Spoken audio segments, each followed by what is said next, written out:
Le petit top 10, je sais que vous l'aimez beaucoup cette vidéo, mes deux précédents top 10 ont super bien fonctionné sur la chaîne YouTube, donc je vois que mes lectures vous intéressent, ça tombe bien, aujourd'hui nouveau top 10, mais comme tu l'as vu, il y a une petite particularité, c'est le top 10 de mes lectures du moment. Donc là on enlève tous les mangas finis, les mangas que... Voilà, Dragon Ball Z, Naruto, tout ça, on enlève tout ça. Là, on parle vraiment des mangas du moment, des mangas qui sont en train de sortir actuellement. Comme d'habitude, le petit disclaimer, c'est mon top 10, si ton manga préféré n'est pas dedans. D'ailleurs, vous pouvez mettre votre top 5 en commentaire, c'est rapide, ou alors, si vous êtes un peu plus motivé, vous pouvez mettre votre top 10 des mangas du moment. Je serais ravi de voir vos titres favoris. Et dernière petite note, je n'ai pas mis Berserk ni Kingdom que vous voyez pas, mais qui est juste ici. Parce que c'est évident qu'ils sont dans mes top 1, top 2, enfin bref, c'est mes mangas favoris, vous le savez déjà. Donc là, on les exclut de ce top là parce qu'ils sont hors catégorie, ils sont beaucoup trop bons. On les met de côté. Allez, on démarre tout de suite avec le top 10. Et le top 10, on commence avec le fameux Hokuto no Ken. Alors oui, bon, c'est un manga terminé. Mais pour moi, et je pense pour beaucoup d'entre vous, c'est une première découverte avec cette édition. Quelle édition, je la trouve vraiment magnifique. Bien trop cher pour ce qu'elle est, je le dis à chaque fois. Mais il faut dire qu'elle claque, je trouve que les matériaux sont vraiment bien. Tenir et lire un tome de Hokuto no Ken dans cette édition, c'est un pur plaisir. Mais il n'y a pas que l'édition qui est cool, c'est évidemment que l'histoire aussi est extraordinaire. Hokuto no Ken, on est dans un monde post-apocalyptique qui est vachement inspiré de Mad Max, du film Mad Max, en tout cas dans l'univers, avec cet aspect un peu steampunk, avec des voitures, avec des véhicules totalement punk, avec des coupes punk, enfin bref, tu vois le délire. Mais en plus de ça, on a un héros qui est beaucoup trop badass, qui lui a pas besoin de trop parler pour agir, vraiment, voilà. Qui est plus du genre à agir plutôt que parler, c'est pas un beau parleur, lui d'ailleurs il parle très peu, mais quand il parle c'est pour imposer le respect. J'adore ce type de héros qui inspire beaucoup, qui motive à être comme lui, à être un énorme Tchad, un énorme badass. Bref, je kiffe Hokuto no Ken, c'est une de mes lectures favoris. Dès que j'ai un tome qui arrive, souvent j'essaie de me mettre à jour le plus vite possible. D'ailleurs je crois que je suis à jour de mes lectures, je dois être au tome 5 ou tome 6, c'est beaucoup trop bon. Vraiment, lisez Hokuto no Ken. C'est un incontournable, vraiment, c'est dans vos priorités de lecture, de découverte, si vous voulez lire du old school. Et les dessins, j'ai découvert Hara assez récemment avec les mangetsu là. Mais voilà, faut dire que de tous les Tetsuo Hara que j'ai lus, Hokuto no Ken est celui qui pour l'instant m'a le plus marqué, et je pense que c'est celui qui me marquera le plus, on va pas se le cacher. Et ce qui est cool, c'est que j'ai encore plein de choses à découvrir, donc trop cool. Top 9, le Manchuria Opium Squad, le fameux de VK Dupuis. VK Dupuis, franchement, c'est pas la plus grosse maison d'édition qui existe sur cette terre, mais faut dire qu'ils éditent quand même des très bons titres, avec notamment Genesis, avec notamment Holy Land qui arrive bientôt, de Kujimori aussi. Mais voilà, là on est sur du Manchuria Opium Squad, de Tsukasa Monma et de Shikako. Donc voilà, des auteurs et dessinateurs que je ne connais pas, je sais pas qu'est-ce qu'ils ont fait avant ou si c'est leur premier manga, mais faut dire que c'est excellent, vraiment moi j'adore. C'est une histoire hyper bien construite, on aime tous faire cette comparaison en disant que c'est le Breaking Bad du manga, avec ce personnage qui doit, j'ai oublié son nom, comme d'habitude, j'oublie la moitié des noms des personnages, mais avec ce gars qui doit vendre de l'opium pour subvenir aux besoins de sa famille. Malheureusement, quand tu deals avec de la drogue, forcément tu as les problèmes qui vont avec, mais il va pas se laisser abattre, notamment il va avoir l'appui de cette femme qui est issue d'une famille aussi qui est pas mal ancrée dans tout ce qui est le banditisme et tout, donc voilà, elle va avoir un sacré réseau et ils vont construire leur empire. On le sait qu'ils vont construire leur empire parce que typiquement les premières pages, on voit tout simplement le héros, je spoil la première page mais je pense pas que c'est un spoil, mais voilà, on le voit en étant un peu le boss du game. Donc bon, on va suivre cette aventure. Ce type d'histoire où on te spoil un peu la fin du manga dès le début, ça peut être quitte ou double. Soit tu vas kiffer parce que tu vas aimer découvrir cette ascension et tu sais à quoi t'en tenir, soit tu vas complètement détester parce que ça va te spoiler le fait que le héros déjà il va pas mourir très rapidement, et en fait il va réussir réussir, tout simplement.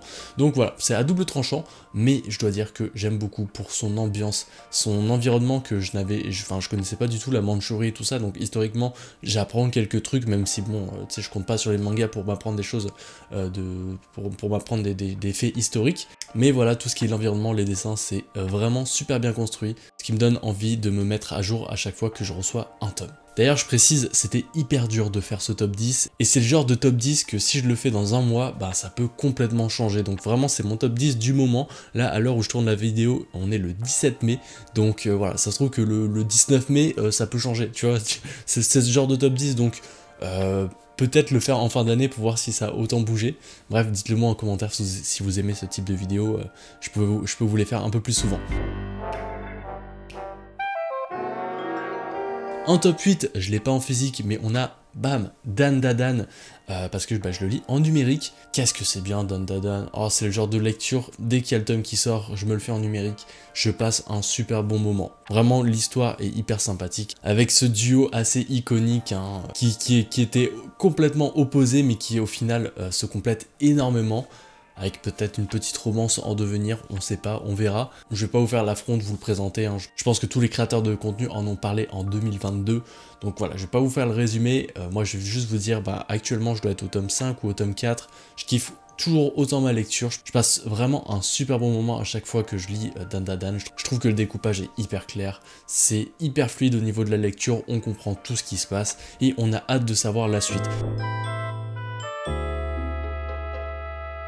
Top 7, on a le fameux Sanctuary que j'ai découvert aussi récemment. C'est une réédition, donc là encore, bah, c'est pas un manga récent.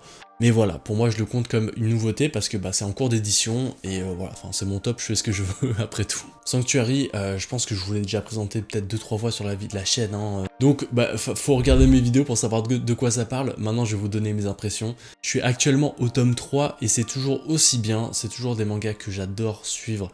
C'est l'aspect old school des dessins te plonge dans cette époque qui est pas si moderne que ça même, et c'est beaucoup trop agréable. Le seul petit bémol ce serait peut-être cette édition qui est je trouve très souple, hein. On est vraiment sur voilà, je pense que vous le voyez, c'est un peu trop souple à mon goût. J'aurais bien aimé une édition un peu plus voilà, un peu plus résistante. C'est une autre histoire, c'est un détail. Nous ce qui nous intéresse c'est ce qui est à l'intérieur du manga, et ce qui est à l'intérieur du manga c'est beaucoup trop bien. Sanctuary, voilà, je pense vous en avoir déjà suffisamment parlé sur la chaîne, je vais pas vous ressouler avec l'histoire. Mais voilà, si tu aimes les Yakuza, il y a de la politique aussi qui est pas chiante, mais qui est intéressante. Il y a aussi ces deux personnages qui sont emblématiques de ouf, qui sont hyper respectables et qu'on aime suivre. Bref, Sanctuary, j'adore. On reste dans le monde de la pègre, The Fable aussi, toujours dans mon top, voilà, je sais qu'il est rentré dans mon top 10, peut-être dans ma première vidéo top 10, je le mettais déjà, ou ma deuxième, en tout cas c'est sûr que je l'ai déjà présenté dans une vidéo top 10, mais ça se confirme, hein. En top 6, The Fable, il vole vraiment pas sa place, il pourrait être même un peu plus haut.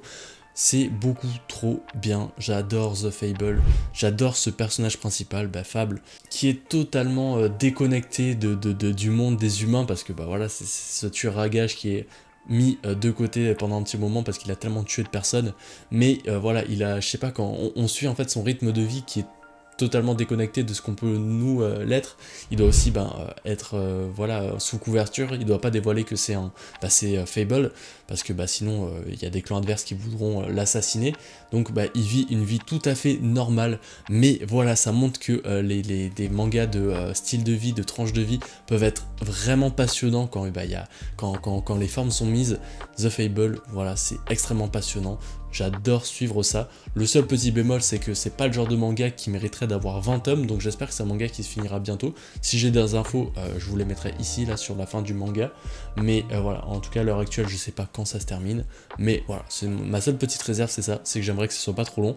Mais voilà, c'est que du bon The Fable. Alors, tous ceux qui lisent The Fable, qui sont toujours, qui kiffent toujours autant, n'hésitez pas à le mettre en commentaire, là, que l'on kiffe entre fans de The Fable, parce que c'est trop bien.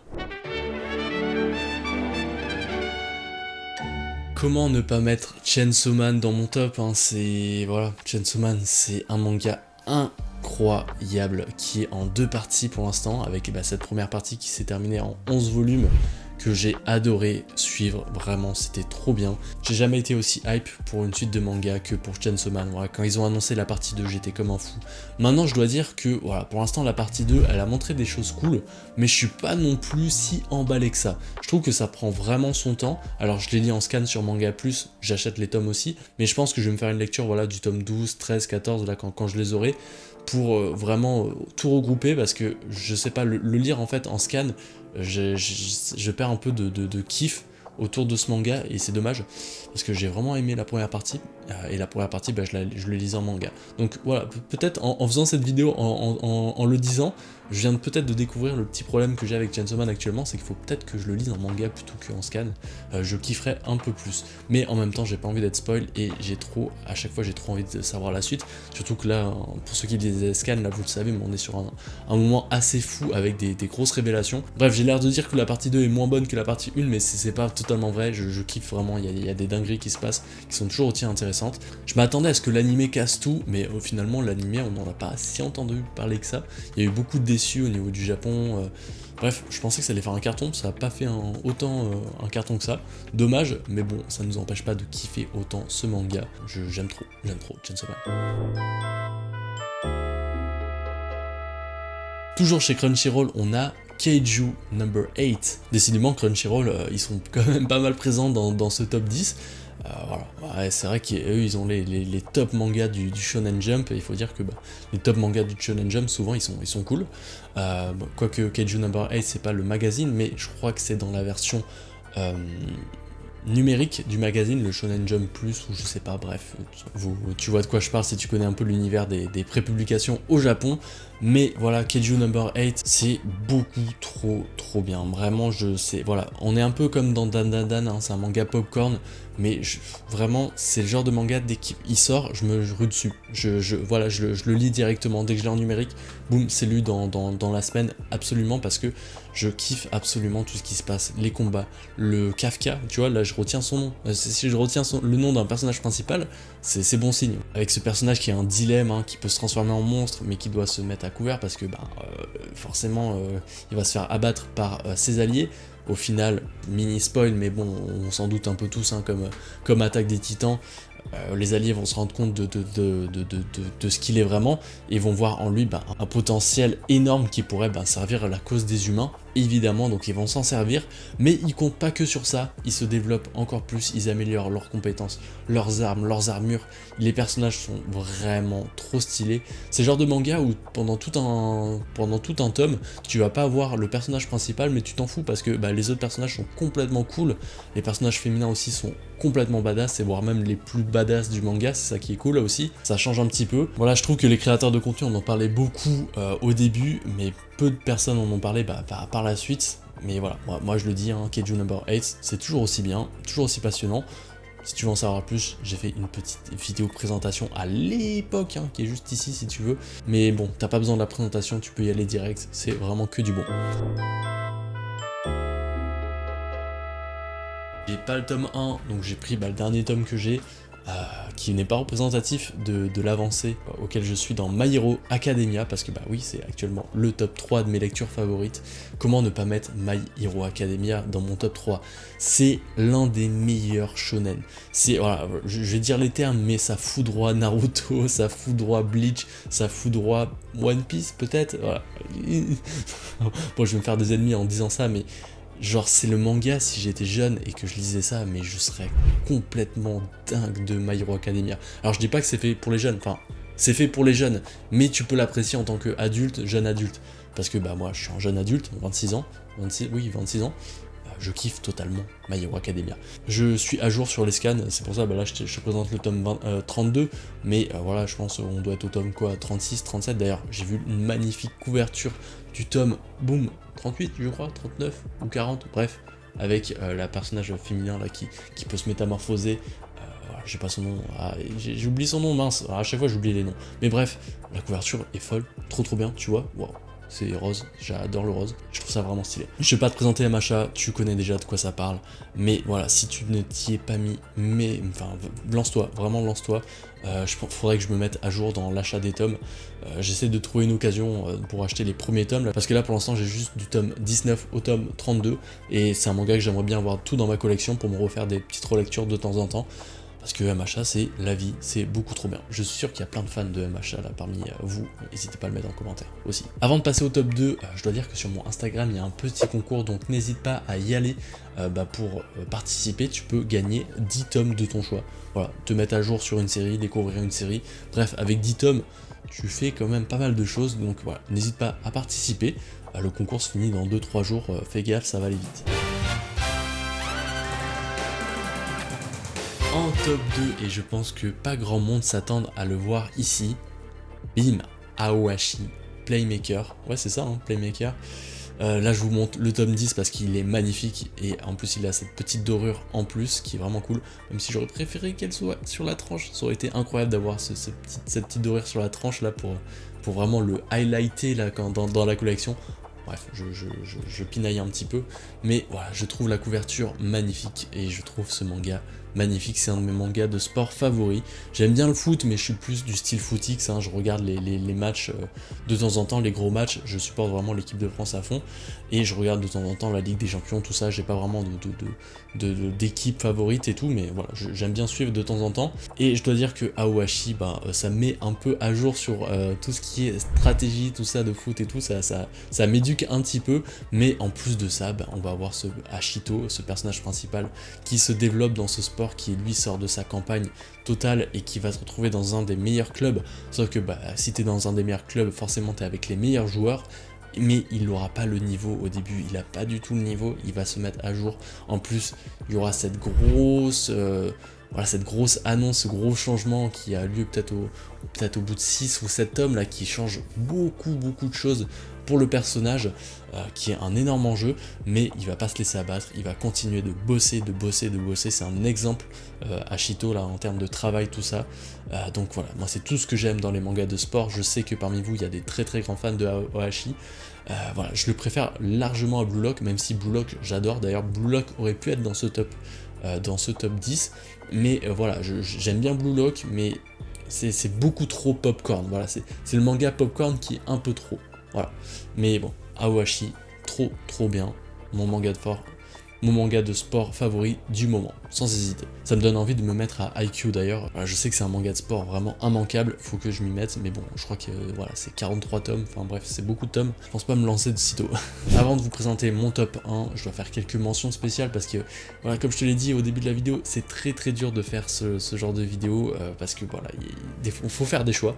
Mais voilà, mention spéciale à Karakuri Circus. Pour l'instant, j'ai lu que 3 tomes, mais je pense que c'est un manga qui va rentrer petit à petit dans mes tomes du moment. D'ailleurs, Meian m'a fait un super envoi, là, j'ai de quoi me mettre à jour, mais ça me fait beaucoup de lecture. Mention spéciale aussi à Boko Stratège, que j'ai découvert assez récemment, mais avec un tome, c'est dur de juger. Je vous en parle bientôt dans une prochaine vidéo présentation peut-être, mais j'ai adoré. Mention spéciale à Genesis, à Radiant, aux Fleurs du Mal, à Shigorui, Baki ou encore Jujutsu Kaisen. Voilà, c'est des mangas qui auraient pu être dans mon top, mais il faut faire des choix. Tant pis. Et ensuite, pour finir, le top 1, un manga qui fait un run incroyable, un sans faute comme on en avait rarement vu, un manga qui se termine bientôt avec son 13e tome, Gannibal. Voilà, je voulais mettre Gannibal dans ce top 1. C'est un immanquable de chez Meian. C'est un manga totalement incroyable, que ce soit avec les dessins, l'histoire, l'édition aussi qui je trouve très belle, ses couvertures magnifiques. On t'est plongé dans un univers glauque. Vraiment, moi avec Gannibal j'ai l'impression de voir des super bonnes séries à la True Detective, des choses comme ça que j'aime beaucoup. Moi j'aime beaucoup les romans policiers, les mangas policiers, c'est vraiment mon dada. Je pensais pas dire cette expression un jour en vidéo, mais Gannibal c'est vraiment mon dada. Voilà, je le dis devant vous, j'assume, c'est vraiment mon kiff Gannibal. Je pense que si certains d'entre vous ont commencé Gannibal, il y a très peu de chances que vous ayez drop le manga. C'est un manga d'ailleurs qui était beaucoup recherché parce que il a été victime de son succès, hein, personne l'attendait, tout le monde a sauté dessus quand de plus en plus de monde en parlait. Je sais que j'ai beaucoup influencé de personnes à acheter Gannibal, donc ça me fait hyper plaisir de vous influencer à acheter ce genre de pépites. Je vais pas vous présenter l'histoire encore parce que je pense l'avoir présenté quand même pas mal de fois sur la chaîne YouTube, mais lisez Gannibal, voilà, ça se finit en 13 tomes, et j'attends beaucoup de cette conclusion. Si la conclusion est parfaite, voilà, il rentrera dans le panthéon des mangas incontournables, je pense, sans hésitation. Voilà pour ce top 10, bon, inutile de te dire que parmi ce top 10, il n'y en a aucun qui arrive à la cheville de Berserk et de Kingdom. Voilà, tu le sais, c'est mes mangas favoris, c'est des mangas en cours toujours, donc voilà. Hein. Sur ce, c'était mon top 10 de mes mangas du moment, on se retrouve la semaine prochaine pour une nouvelle vidéo, c'était un viewer, ciao.